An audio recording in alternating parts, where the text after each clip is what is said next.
সবাইকে আমার ইউটিউব চ্যানেলে স্বাগত। আজকে আলোচনা করব তোমরা যারা ক্যালকাটা ইউনিভার্সিটির আন্ডারে সেমিস্টার 3 কিংবা সেমিস্টার 5 এ পড়ছো। তোমরা যারা সেমিস্টার 3 তে পড়ছো এবং তোমাদের বাংলা রয়েছে, তোমাদের পেপার কোড হলো CC3, এবং যারা সেমিস্টার 5 এ পড়ছো তোমাদের মাইনরে বাংলা রয়েছে, তোমাদের পেপার কোড হলো MN3। এই CC3 বা MN3 পেপারের নাম হলো বাংলা সাহিত্যের ইতিহাস আধুনিক যুগ। এই পেপার থেকে তোমাদের অনেক প্রশ্নের উত্তর কিন্তু চ্যানেলে অলরেডি আপলোড করে দেওয়া হয়েছে। যেমন তোমাদের দ্বিজেন্দ্রলাল রায়, তোমাদের বাংলা উপন্যাসে বঙ্কিমচন্দ্র, এই বাংলা প্রবন্ধে তোমাদের বঙ্কিমচন্দ্র, এগুলো কিন্তু অলরেডি আপলোড করা হয়ে গেছে। যেমন আলালের ঘরে দুলাল, পদ্মা নদীর মাঝি এবং বিভিন্ন টিকাও আপলোড করা হয়েছে। আজকে তোমাদেরকে মডিউল 3 যে রয়েছে বাংলা ছোট গল্পে রবীন্দ্রনাথের কৃতিত্ব বা অবদান আলোচনা করো। এটা তোমাদের মডিউল 3 থেকে তোমাদের মডিউল 1-এ যে গদ্য প্রবন্ধ রয়েছে, এখান থেকে তোমাদের Fort William College, Serampore Mission, Bankimchandra, এগুলো 2026-এ কিন্তু যারা সেমিস্টার 3-তে পড়ছো, বিশেষ করে তোমাদের CC3 যাদের রয়েছে পরীক্ষা দেবে তোমরা যারা 2026 শিক্ষাবর্ষে, তোমাদের কিন্তু ফোর্ট উইলিয়াম কলেজ এবং শ্রীরামপুর মিশন, বঙ্কিমচন্দ্র, এগুলো কিন্তু ভীষণভাবে ইম্পর্ট্যান্ট রয়েছে মডিউল 1 থেকে 15 নম্বরের কোশ্চেনের জন্য।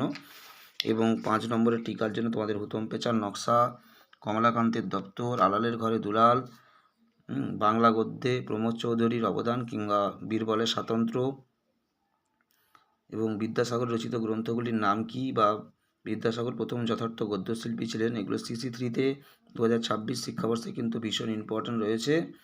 এবং মডিউল 2 থেকে যারা নাটক পড়ছো তোমরা মধুসূদন, দ্বিজেন্দ্রলাল রায় এবং বিজন ভট্টাচার্য, এই তিনটে ভালো করে পড়লেই একটা বড় প্রশ্ন কিন্তু 15 মার্কসের তোমরা কমন পেয়ে যাবে নাটক থেকে যারা পড়ছো। এবং কাব্য কবিতা থেকে পড়লে তোমরা জীবনানন্দ দাশ, কাজী নজরুল, রবীন্দ্রনাথ, এগুলো তোমরা পড়বে।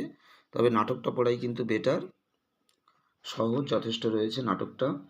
কারণ মডিউল 2-তে তোমাদের কাব্য কবিতা এবং নাটক দুটো থেকে প্রশ্ন পরীক্ষাতে থাকে, যে কোনো একটা প্রশ্নের উত্তর লিখতে হয়। তাই তোমরা যদি নাটকটা ভালো করে প্র্যাকটিস করতে পারো তাহলে তোমাদের খুব সুবিধা হবে।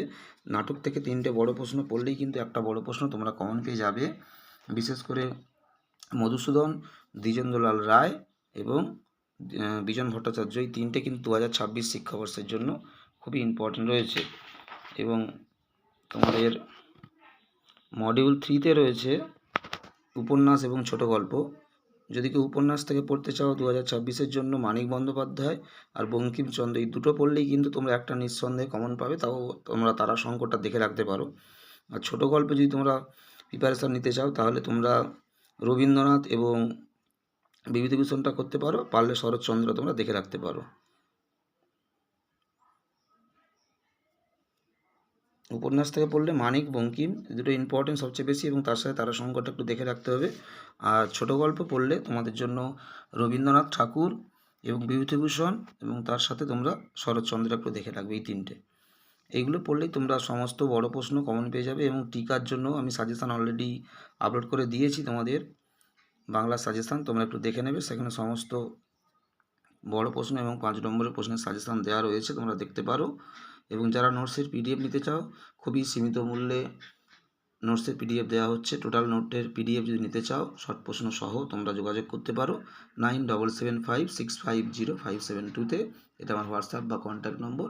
তোমরা খুবই সীমিত মূল্যে নোটসের PDF নিতে পারো। সবাইকে নমস্কার।